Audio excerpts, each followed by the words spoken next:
Stress social media manoswera njoona kuti nyaya dziri kufamba sei. Vanhu vari kungomutsirana musindo. Handiti musindo wega pane Anyepa audzwa ipapo kuti uri kunyepa. Handiti Queen Tatelicious ane post raanyora achiratidza kuti vanenge vanowirirana maititi randoda kuradzai.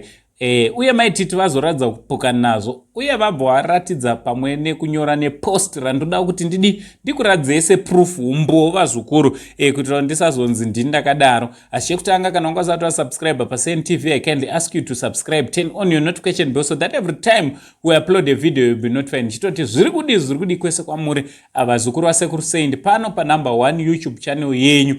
So post randoda kuti muone ndeiri.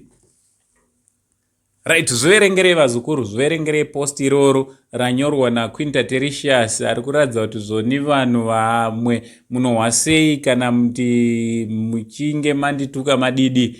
Indobva ndatobaya live button ndotanga kutaura hangu maititi ndowane nickname yekunzi Kamuchacha. Handiti maititi wabva wapindura